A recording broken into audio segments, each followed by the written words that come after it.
Vicente Coelho de Seabra Silva Teres nasceu em 1764 na cidade mineradora de Congonhas do Campo, em Minas Gerais, e morreu em 1804. Quando ele era jovem, ele frequentou uma das principais escolas da época do estado, o Seminário de Nossa Senhora de Boa Morte. É importante frisar que na segunda metade do século XVIII, a coroa portuguesa incentivava o envio de alunos para as universidades em Portugal, e foi nesse contexto que em 1783 Seabra foi estudar em Coimbra, onde em 1784 se graduou em filosofia e em 1790 se graduou em medicina. Lá mesmo ele foi contratado como professor de filosofia, mas nunca chegou a ser catedrático.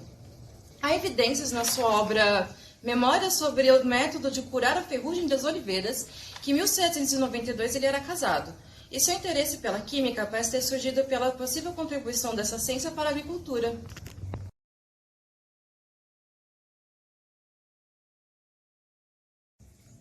Era a época do Iluminismo. A principal ideia da corrente era o uso da razão em detrimento da fé em todos os campos do saber humano. Esse período marcou o auge da Revolução Científica. Os químicos do século XVIII revolucionaram as teorias e os métodos experimentais, buscando explicar as transformações e a identidade material das substâncias químicas. Os autores franceses foram os mais influentes da época, inclusive sobre a obra de Seabra. Neste século, a química separa-se de vez da alquimia.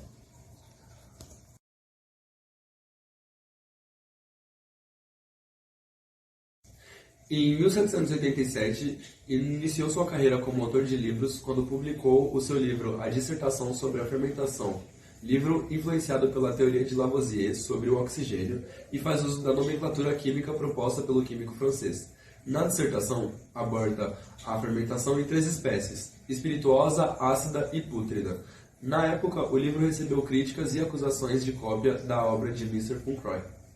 Em 1788, escreveu a dissertação sobre o calor, que foi dedicada a seu amigo José Bonifácio de Andrada, e discute as diferenças entre teorias do flagisto e do oxigênio na química, sempre para o lado lavoisiano. O flagisto era considerado uma substância fundamental e etérea, contida em toda substância inflamável, que se desprendia desses elementos no decorrer da combustão ou era absorvida por eles durante o processo de calcinação, enquanto a teoria de Lavoisier diz que o oxigênio é responsável pela combustão. Sua obra mais importante, considerado o primeiro texto de química moderna em língua portuguesa, é chamado Elementos da Química, e teve sua primeira parte publicada em 1788. Essa obra aborda combustão, afinidade de ácidos e bases, calor latente específico. Seu pensamento parece chegar muito próximo de um importante desenvolvimento que será explicitado somente em meados do século XIX, nomeado de princípio de conservação da energia, abre aspas. Cada corpo tem seu calor específico, e não pode perder nem ganhar mais, senão por novas combinações com outros corpos. Mas, tornando-se ao seu antigo estado, tornará somente a ter aquele mesmo calor específico que tinha antes de entrar nas ditas combinações. Sua definição de calor específico parece prestigiar o conceito do século XIX de energia interna. Ele descreve vários cálculos, sugerindo ao leitor moderno os cálculos termoquímicos baseados na lei de Hess.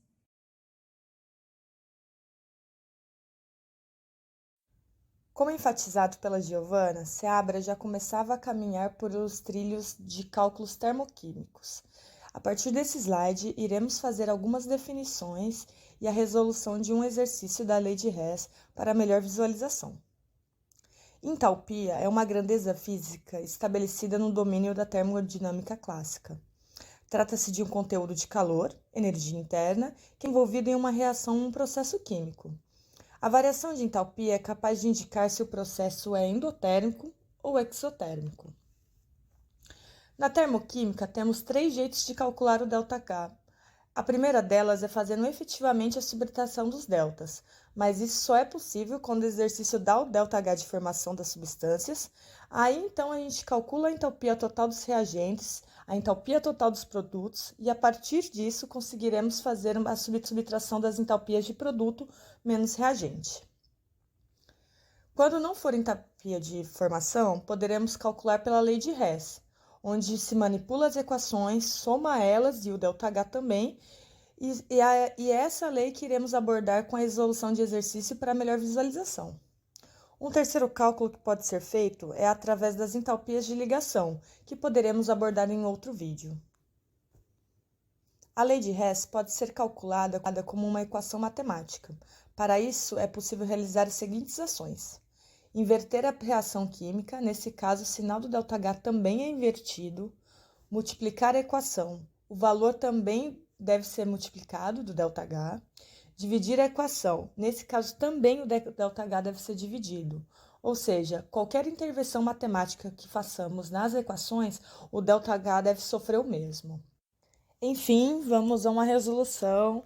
Exemplo, que é um exercício que pegamos da FUVEST, e o enunciado diz: com base nas variações de entalpia associadas às reações a seguir, aí 2 pontos. São dadas 2 equações. A primeira é N2 gasoso mais 2O2 gasoso, formando 2NO2 gasoso, com o ΔH1 67,6 kJ. Positivo, galera. A segunda reação é N2 gasoso mais 2O2 gasoso, formando Na2O4 gasoso, com ΔH de 9,6 kJ, também positivo. Aí o exercício diz: pode-se prever que a variação de entalpia associada à reação de dimerização do NO2 será igual. Lembrando, gente, que dimerização é como se fosse a junção de dois NO2 para formar uma molécula bem maior, que é o NO2O4, que é o produto formado na segunda reação. A equação global dessas duas equações tem que dar 2NO2 formando um N2O4, beleza? Então, vamos aos termos práticos. Como se pode reparar, né? Os dois reagentes, eles estão a mesma coisa, né? NO2 gasoso mais 2O2 gasoso está tanto na primeira equação quanto na segunda do mesmo lado. Existe uma propriedade matemática que diz que quando a gente inverte, né? Quando a gente inverte nesse caso, né? Um lado da reação e a gente tem dos dois lados da igualdade, né? No termo de cima e no termo de baixo, a mesma coisa, a gente pode cortar. Então, o que a gente vai fazer? Primeiro, a gente vai inverter a primeira equação do NO2 gasoso e os dois oxigênios gasosos para que eles fiquem no produto, assim como na equação global. Então, como vai ficar? A primeira equação invertida, né? 2NO2 gerando N2 mais 2O2 com ΔH agora negativo, menos 67,6 kJ. Lembrando, gente, que toda vez que a aplicação matemática que a gente fizer na equação, na reação, ela deve ser aplicada tanto na reação quanto no ΔH. Então, se a gente inverteu a reação, teremos que inverter também o ΔH, passando ele a negativo. E a segunda a gente manteve. Depois de fazer isso, como eu tinha dito aquela propriedade matemática, a gente vai cortar o que está igual nos produtos da primeira equação, que é o mesmo que tem nos reagentes da primeira equação. Então, cortando, a gente vai chegar no terceiro passo, que é a equação global, que aí fica 2NO2 formando N2O4. Feito isso, a gente vai, agora sim a gente pode somar os ΔHs. A formulinha geral é que ΔH, né, o 3, que a gente quer saber, é igual ao ΔH1 mais o ΔH2. Então, ΔH1 é menos 67,6 kJ, já que a gente inverteu o sinal, ele era positivo, a gente passou para negativo, mais 9,6 kJ, sendo que a segunda equação a gente manteve, não teve alteração, por isso que ele continua positivo.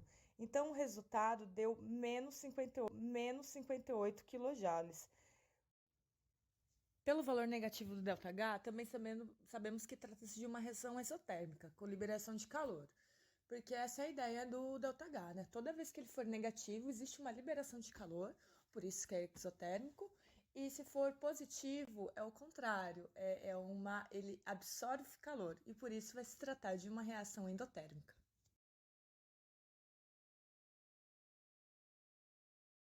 Em 1801, publicou sua obra Nomenclatura Química Portuguesa, Francesa e Latina, sendo uma adaptação do sistema lavoisiano de nomenclatura química e considerado importante porque a maioria da nomenclatura inorgânica atual deriva daí.